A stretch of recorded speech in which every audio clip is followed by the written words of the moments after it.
মা সোনেকা, তুমি যেমন অসহায় আমারও তেমনি নিরুপায়। তোমার স্বামীকে গিয়ে বলো সে যেন আমায় এক পাত পুষ্প দেয়। সে যদি আমায় এক পাত পুষ্প দেয় তাহলে আমি তোমার 6টি পুত্রকে ফিরিয়ে দিব।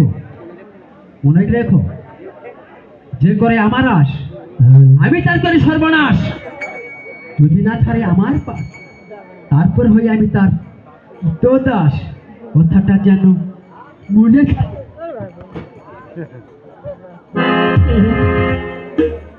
তুমি মা, সত্যি কি তুমি এসেছো মাগো? তোমার কথা যদি সত্য হয় মাগো,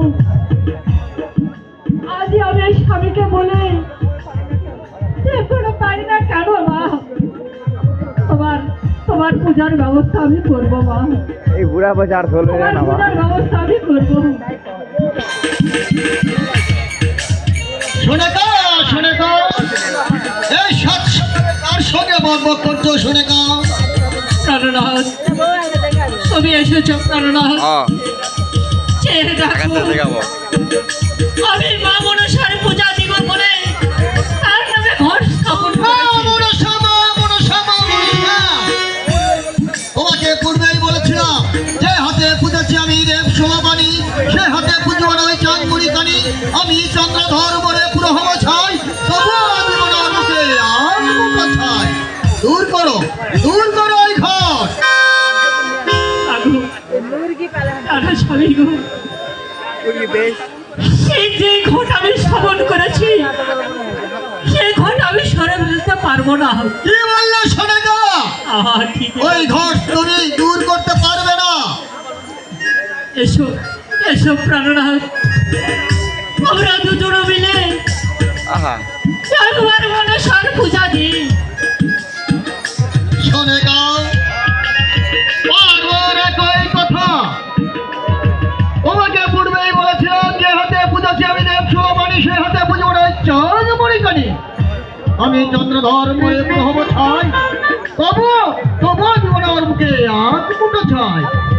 ভালো ভালো বলছি, এখনো দূর করো, দূর করো এই ঘর। আমি তোমার পায়ে ধরে মিনতি করছি, শুধু একবারে আমি পুজোর ব্যবস্থা করো। বেশ, এতই তোমার মনের আশা, আজ তোমার মনের বাসনায় আজ পূর্ণ করছি। দেখো দেখো কেমন সুন্দর করে তোমার মা মনসার পুজো দিচ্ছি।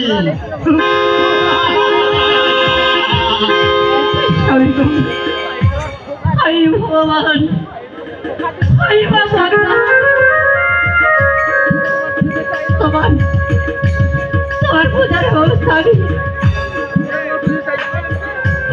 তোমার পূজার ব্যবস্থা চাই না। তবু যে পারলাম না মাগো, তবু যে আমি পারলাম না মাগো। তুমি আমাকে ক্ষমা করে দিও মাগো, তুমি আমায় ক্ষমা করে দিও।